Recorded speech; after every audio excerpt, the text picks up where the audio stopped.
People treat you how you think about yourself. And this is so profound.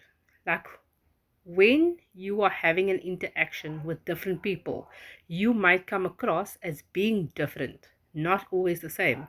And it's not because of the person, the other person, it's because you have this assumption about how this person interacts with you, how this person engages with you.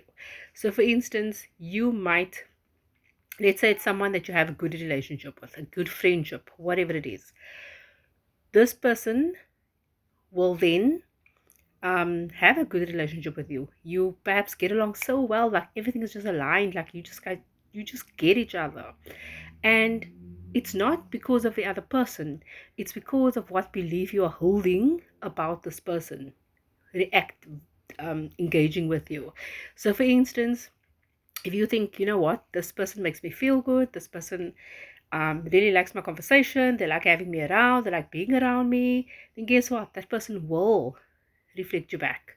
Meaning they will want to be with you, they will want to interact with you, they love having conversations with you.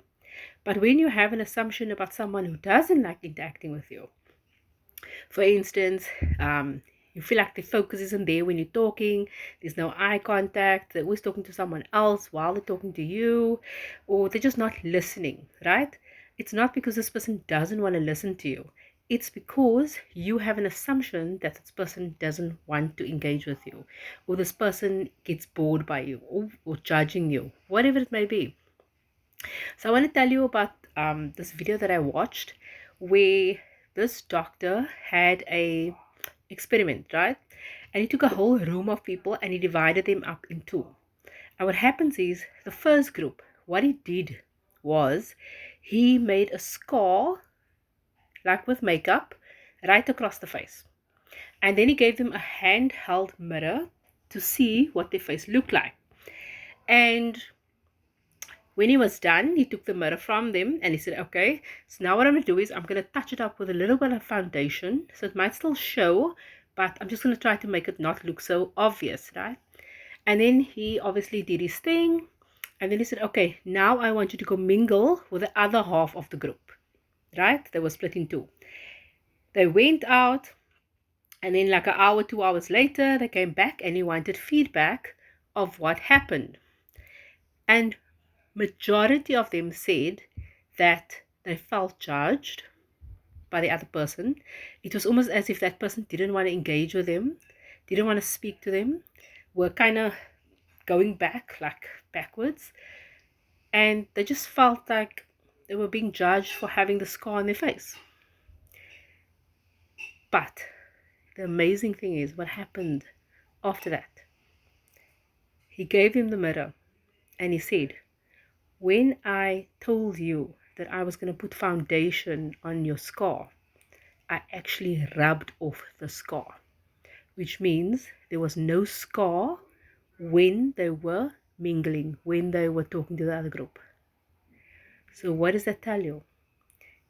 Because they had this assumption that they had the scar on their face and that they would be judged, that other person had to reflect them back without the scar. That's like so, it's like this bell going off in your head.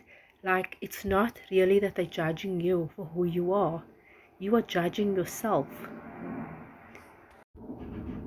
Let's say for example you are come from a certain area, you don't earn a lot of money, and you meet someone in the road or wherever, and this person is maybe the higher class, right?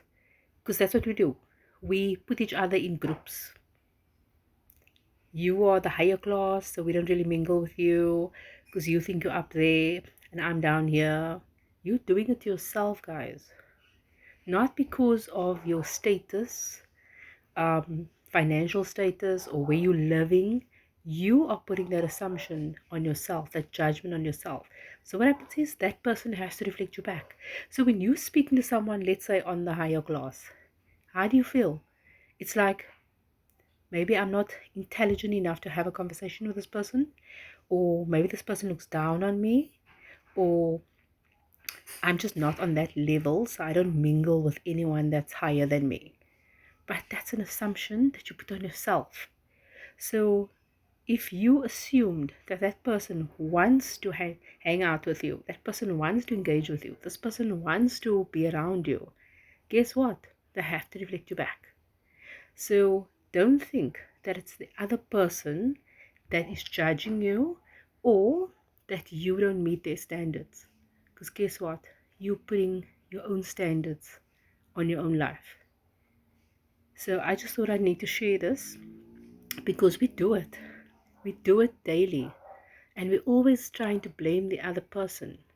Or we blame it on ourselves. Like, I don't want to be this person. You don't have to be. And that's where your self-concept comes in.